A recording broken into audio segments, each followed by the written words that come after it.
저는 인간관계가 오래가지 못합니다. 이렇게 나이 들어 혼자 될까 무섭습니다. 라고 말씀하시는 분들이 많습니다. 분명 젊었을 때는 주위에 친구도 많고 활발했는데 나이가 들수록 몇 남아 있었던 친구도 없어지고 내 노년이 초라해지는 것만 같아서 힘들어 하시는 분들이 많습니다. 그런데 모든 관계가 오래가야 좋다고 생각할 필요가 없습니다. 어떤 관계는 짧은 게 좋고 어떤 관계는 오래가야 좋을 뿐입니다. 예를 들어 분류는 짧을수록 좋고 결혼은 가능하면 길어야 좋겠지요. 길어야 좋은 관계가 자꾸 짧아지거나 짧아야 좋은 관계가 자꾸 길어진다면 개선을 하면 됩니다. 모든 사람을 만나 무조건 오래 간다면 인간관계가 너무 복잡해지고 새롭고 다양한 경험을 하기 힘들 것입니다. 인간관계는 오고 가야 하는 것입니다. 꽉 묶여 있으면 안 됩니다. 늙어서 외로울까 너무 걱정하지 마세요. 모든 인간은 혼자 왔다 혼자 가는 겁니다. 그런데 살다 보면 내가 이용당했구나. 이런 생각이 들 때가 있지 않나요? 어떻게든 나를 이용하려 드는 사람과는 인연을 이어가고 싶지 않을 것입니다. 젊을 때나 나이 들어서나 사람을 재며 무리한 행동을 일삼는 사람과 만나게 되면 내 정신 건강에 좋지 않지요. 그럴 때면 내가 만만한가 하는 생각도 들고 자책을 하는 경우도 있습니다. 이 나이에 이런 걸로 고민하고 있는 내 모습이 안쓰러워지기까지 합니다. 이런 사람들이 어떻게, 왜 나에게 다가올까 생각해 보셨나요? 착하거나 예민해서, 거절하는 것이 두려워서, 또는 다른 이유로 만만하게 보이는 경우가 있습니다. 그렇다면 어떻게 해야 만만하게 보지 못하는 사람이 될 수 있을까요? 이럴 때 우리는 어떻게 대처해야 할까요? 나이가 들어갈수록 인간관계에 대한 삶의 지혜가 중요합니다. 오늘은 노후에 만만하지 않은 사람이 되기 위한 인생 조언 6가지를 듣겠습니다. 직장에서 함께 일하는 동료 때문에 힘들다는 분이 있었습니다.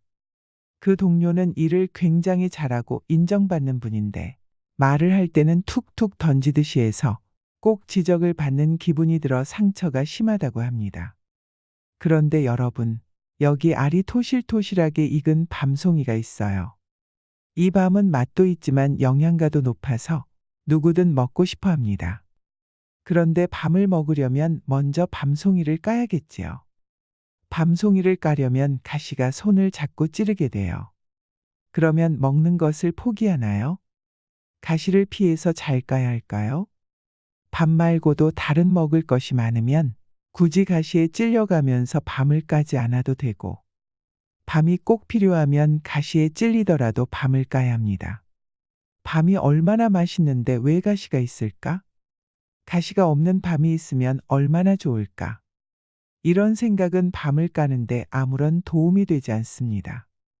밤이 내 입맛에 딱 맞고 꼭 먹어야 한다면 가시에 찔리지 않도록 조치를 취해야겠죠. 밤을 까는 쉬운 방법을 연구해야 합니다. 그리고 가시가 있는 것은 좋은 것입니다. 가시가 없다면 다람쥐가 먼저 먹어버려서 남아있는 것이 없었을 것입니다. 인간관계도 밤송이 같은 것입니다. 그 중에서도 유독 가시가 많은 곰팡이 같은 독을 품고 있는 밤송이도 있습니다. 그런 밤송이는 굳이 힘들게 까서 먹을 필요가 없습니다. 이런 사람은 내 인생에서 훌을 털어버리시는 게 좋을 때가 있습니다. 여러 사연자의 얘기를 들어보면 착하고 마음 여린 사람일수록 상처를 더 받고 그 상처도 더 깊습니다. 그런데 그 착한 사람들은 자신이 약해서 바보 같아서 그렇다고 말합니다. 하지만 절대 그렇지 않습니다. 착한 것은 약한 것이 아닙니다. 세상을 살아가면서 좋은 사람도 있지만 나에게 독이 되는 사람도 있습니다. 그런 사람을 대할 때는 나부터가 착하면서도 만만하지 않은 사람이 되는 것이 필요합니다. 나를 지키는 것이 먼저입니다. 첫째로 가능한 분명하고 정확히 말해야 합니다. 분명하고 정확하게 말하면 맺고 끊음이 분명하고 사람이 철저하다는 인상을 줍니다. 나의 선이 명확하면 일단 상대방도 경계합니다. 쉽게 보이지 않기 때문입니다. 일과 관련해서는 자기 일, 업무를 잘 파악하고 분명하고 정확하게 말하는 연습을 해야 합니다. 우리는 업무와 관련된 부분과 사람, 영향까지 파악하고 있는 것을 훤히 꿰뚫고 있다라고 표현합니다. 뭔가를 꿰뚫고 있는 사람, 깊게 아는 사람은 당연히 무시하기 힘듭니다. 대화를 할 때 필요한 말을 정리하여 천천히 말하는 사람은 내공 있어 보입니다. 정리하여 말할 줄 아는 사람은 생각의 깊이가 깊다는 말입니다. 필요 없는 말을 중구난방으로 늘어놓는 사람보다 훨씬 더 있어 보입니다. 내 의견과 주관을 잘 말하는 사람은 분명하고 정확하게 말하는 사람입니다. 여기에 상대방을 배려하고 자신의 의견도 덧붙일 줄 아는 사람은 능력 있는 사람입니다. 주위 사람으로부터 인정받고 존경받게 됩니다. 정확하게 말하면 여러 가지로 해석될 여지를 주지 않습니다. 그래서 발생하는 오해도 적습니다. 상대방에게 이용당할 빌미를 주지 않기에 함부로 대하기 힘들게 되죠. 빈틈이 없고 단단하다는 인상을 줍니다. 단단함의 이면에는 확신과 능력이 있다는 의미가 있어 상대방이 쉽게 보고 덤벼들지 않습니다. 단 여유 있고 느긋한 표정과 자세로 말하십시오. 얼굴에 당하지 않겠다는 인상이 가득하거나 제대로 해내지 못하고 실수할까봐 초조해할 필요는 없습니다. 어색하거나 익숙하지 않을 땐 그것이 말과 행동에 나타납니다. 숨기기 어렵더라도 계속 반복하면 여유와 힘이 생깁니다. 처음엔 누구나 실수합니다. 나이에 상관없이 몸에 익지 않으면 언제든 실수할 수 있습니다. 너무 개의치 마십시오. 처음에는 잘 되지 않고 어렵더라도 분명하고 정확하게 말하는 것이 이익입니다. 계속 자신의 행동을 일관성 있게 유지하면 무시당하지 않습니다. 무시받는 것은 자신의 말과 행동에 확신이 없을 때 일어납니다. 단단함이 아니라 약한 것을 꾸민 것으로 드러나게 되면 악한 사람은 그 약함을 파고듭니다. 자신의 행동을 유지 못하는 이유는 마음이 약해서일 수도 있고 상대방이 계속 요구해서일 수도 있고 미안한 감정이 들거나 동정심 때문에 거절한다는 죄책감 때문에 그럴 수 있습니다. 하지만 상황을 객관적으로 보지 않고 개인의 감정으로 해석하기 때문에 이런 일이 벌어집니다. 일과 감정을 구분 못하면 나의 인생에 큰 상처를 줄 수 있습니다. 식당에서 주문할 때 원하는 것을 물으면 아무거나라고 말하는 분들이 있습니다. 관심이 없을 때에는 이렇게 말할 수 있지만 자기 주장이 없거나 거절을 힘들어하거나 다른 의견을 내는 것이 어려운 사람, 남의 의견을 더 생각하는 사람일 경우 아무거나라고 표현하는 경우가 많습니다. 이런 경우에는 다른 사람에게 주관이 없고 약하다는 인상을 줍니다. 이것이 발단이 되어 무시하는 행동을 불러들이기도 합니다. 거절의 표현이 힘들거나 자기 주장이 어려운 분은 식당에서 주문할 때 아무거나 대신 자신의 의견을 말하는 연습부터 해보세요. 부담이 적은 방법부터 자기 주장을 할 수 있도록 해보세요. 자기 주장이 있다는 것은 당당하다는 의미입니다. 거절할 수 있다는 것은 분명하다는 것을 의미합니다. 이런 사람은 쉽게 보지 않습니다. 거절을 표현할 경우에 더욱 분명하고 정확하게 말해야 합니다. 그렇다고 상대방의 감정을 상하게 하거나 예의 없이 말하라는 것이 아닙니다. 이렇게 하지 않고도 내 의사를 전달할 수 있습니다. 재치 있게 말하며 거절 표현을 할 수 있습니다. 미안한 표정을 지으며 또는 상대방을 위로하며 자기 힘으로는 어쩔 수 없다는 말을 전하기도 합니다. 거절할 때뿐만 아니라 분명하고 정확하게 표현할 때도 이렇게 하면 미움받지 않으면서 사람들과 원만하게 지낼 수 있습니다. 정확하게 전달하고 난 뒤에는 감정이 흔들리거나 우유부단하게 결정을 번복하지 마세요. 상대방이 사정하더라도 바꾸지 않는 것이 좋습니다. 사정하면 받아준다는 것을 악용하는 사람이 있기 때문입니다. 만일 그때는 해줬는데 지금은 왜 안 되느냐고 한다면 그것은 나의 문제가 아니라 상대방의 문제입니다. 내 호의를 자신의 권리로 여기는 사람은 조금 거리를 두는 것이 좋습니다. 그런데 이런 말을 듣고 내가 흔들리고 양심의 가책을 느끼는 사람이 있습니다. 호의는 내 자유의지로 했을 뿐 호의를 계속해야 할 의무는 없습니다. 일관성을 지킬 필요도 없습니다. 그리고 못하는 이유를 설명할 필요도 없습니다. 이것은 원칙의 문제가 아니기에 일관성 없는 행동이라 자책할 필요도 없습니다. 제가 왜 계속 그렇게 해야 하죠라고 반문하거나 그땐 그때고 지금은 지금이죠라며 대답해도 됩니다. 그냥 안 됩니다라고 해도 됩니다. 계속 봐야 하고 관계가 틀어지면 안 되는 상황이라면 재치나 유머가 들어가는 것이 좋습니다. 실용적인 방법으로는 역제한이 있습니다. 나에게 더 이익이 되는 일을 먼저 해주면 도와주겠다고 역제한합니다. 다른 일이 있어서 이것을 해결해주면 하겠다고 합니다. 물론 해결해 달라는 것은 어려운 일이고 내가 하겠다는 것은 나에게 도움이 되거나 다음에 도와달라고 할 빌미로 씁니다. 이런 역제하는 일에서도 빠져나가면서 쉽게 보지 못하게 하는 대표적인 방법입니다. 둘째로 어떤 일이든 분명하게 짚고 넘어가야 합니다. 상대방이 애매하거나 비꼬는 말을 할 경우 상대가 했던 말의 의미를 진지하게 되묻는 것이 좋습니다. 말뜻을 분명하게 짚고 넘어가는 것은 더 이상 나의 빈틈을 주지 않겠다는 표현입니다. 이런 행동은 상대방에게 쉽지 않은 사람이란 인상을 줍니다. 그러니까 말하려는 뜻이 무엇이냐라고 물으면 상대방은 농담이라거나 비판하는 반응을 보일 수 있습니다. 이럴 때는 그냥 궁금해서요라고 대답하면 됩니다.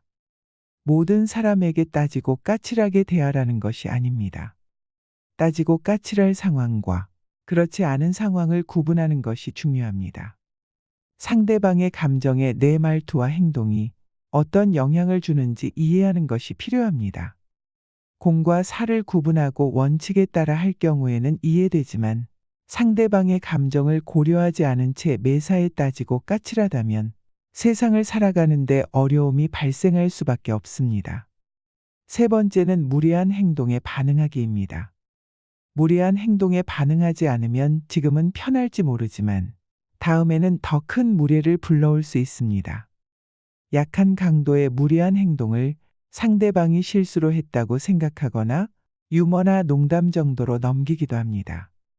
뭐 이런 것에 화를 낸다는 것이 속 좁은 사람처럼 느껴지고 민망하기도 해서 그냥 웃으며 받아주는 척하는 경우도 있습니다. 그러면 자신의 무례를 미안해하는 사람도 있지만 여기에 힘을 얻어 더 심한 행동을 하는 사람도 있습니다. 전문가들은 약한 강도로 하는 무례한 행동이 상대방의 간을 보는 행동일 수 있다고 합니다. 일부러 하는 것이지요. 상대의 반응을 보고 다음 행동을 취하는 것입니다. 말을 얼버무리거나 피하려는 자세로 대하면 상대방은 내가 약하다고 느끼게 됩니다. 처음에 품었던 경계는 풀고 편하게 대해도 된다고 판단합니다. 내가 공격해도 반격이 크게 두렵지 않을 때의 마음입니다. 편하게 생각하다 보면 가끔 자기도 모르게 쉽게 대하거나 무례하게 대하기도 합니다.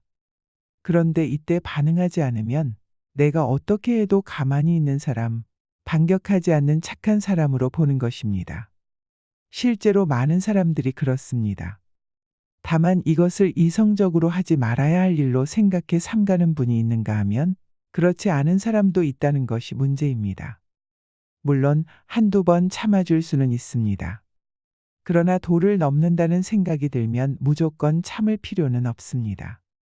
재치나 유머, 웃지 않는 침묵으로도 나를 지킬 수 있습니다. 어느 연예인이 무례한 말에 상처 주네라며 유머 있으면서 직접적인 표현으로 마음을 드러내 보인 것이 예입니다. 네 번째는 적당히 베푸세요. 단 몇 분만이라도 숨 쉴 수 없으면 죽음에 이르는데도 공기에 대한 고마움은 쉽게 떠오르지 않습니다. 선의로 베푸는 것에도 이런 현상이 벌어질 때가 있습니다.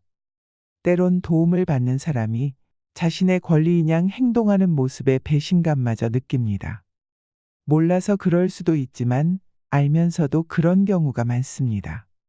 이런 문제를 막는 해결책은 나를 먼저 생각하는 것입니다. 착한 분들은 먼저 남부터 생각합니다. 상대방이 선을 넘어도 말도 못하고 꾸역꾸역 해냅니다. 그런데 상대방은 감당할 만하니까 하나보다라고 생각합니다. 이런 생각의 다음에는 더 큰 것을 부탁하죠.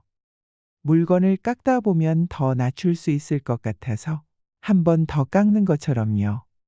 적당히 베푸세요. 나를 먼저 생각하는 것도 용기입니다. 그렇게 하면 많은 문제가 해결될 수 있습니다. 봉사도 도울 여유가 있다면 하는 것이지, 나 자신을 잃으면서까지 과할 정도로 힘들게 해서는 안 된다는 것입니다. 돕겠다는 이타적인 마음에서 출발했지만 고통으로 끝날 수도 있습니다. 내 능력과 생활, 가족까지 고려했을 때 가능하다면 돕는 것이고 힘들다면 베풀 수 없는 것입니다. 베풀지 않았다고 비난할 이유도 없고 상대방에게 미안해하거나 죄책감을 느낄 필요도 없습니다. 무리하게 베풀면 자신은 힘들고 지칩니다. 그러나 상대방은 당신이 말하지 않으면 그것을 모릅니다. 상대방을 탓할 수도 없는 것이, 그런 결정은 내가 했기 때문입니다. 서로 만족하면서 나도 즐거우려면 자신만의 원칙을 세워 적당히 베푸는 것이 좋습니다. 그리고 안 되는 것에는 거절할 줄도 알아야 합니다. 5번째는 나 자신을 되돌아봐야 합니다. 만만한 사람이 된 근본적인 해결책을 찾으려면 나 자신을 알아야 합니다. 예민한 성격이거나 거절할 줄 모르는 성격일 때 다른 사람의 부탁을 들어주지 못했다는 것에 대한 죄책감이 원인이라면 이러한 해법이 있습니다. 긍정적이었던 경험을 자주 떠올리고 내가 가진 장점을 생각하셔야 합니다. 거절은 나를 여유롭게 하고 상대도 거절을 예상하고 했다는 점만 기억해도 편해질 수 있습니다. 어떤 일이 닥쳤을 때 두려움을 피하기만 해서는 안 되고 대처 방법을 세우는 것이 좋습니다. 나이가 들어갈수록 자기 존중감을 높이셔야 합니다. 내가 당당해져야 자신감도 생기고 주변 사람들에게도 존중받을 수 있습니다. 6번째는 재능과 잠재력을 키우세요. 사람은 누구나 잘하는 것이 있고 잘할 수 있는 능력이 있습니다. 이미 가지고 있는 재능과 잠재력으로도 충분히 자신감을 회복할 수 있습니다. 단점만 보는 것이 아니라 장점을 보면서 긍정적인 생각을 채우면 자신감도 높아집니다. 용기가 생깁니다. 자신감이 높아지고 당당해지면 만만하게 보이지 않게 됩니다. 저는 여기서 더 나아가야 한다고 생각합니다. 무엇이든 도전해 보세요. 하고 싶은 걸 찾고 끊임없이 공부하세요. 도전하는 사람은 활동적이 됩니다. 성격에도 긍정적인 영향을 끼칩니다. 스트레스를 받더라도 풀 경로가 다양하게 생깁니다. 두려움을 마주할 용기가 생깁니다. 활동이 많아지면 시간 관리에도 신경 쓰게 되고 다양한 경험이 쌓입니다. 특히 은퇴 후에 익숙한 것만 하시면서 가만히 있지 말고 새로운 취미도 만들어 보시고 사회 구성원으로 적극적으로 활동하면서 다양한 기회를 가지시길 바랍니다. 이러한 경험은 인생에서 소중하게 쓰일 수 있는 자원이자 무기가 됩니다. 만만하지 않은 사람을 넘어 강한 사람이 되는 것입니다. 앞에서 말씀드린 6가지만 지키면 마음이 편해지고 할 수 있는 일이 많아집니다. 그것은 나의 좋은 기운을 빼앗는 사람으로부터 나 자신을 지키는 길이 될 것입니다. 사람에게 더 이상 상처받지 않는 깨달음의 시간이 되었길 바랍니다. 이상으로 시니어를 위한 모든 것, 시니어 연구소였습니다.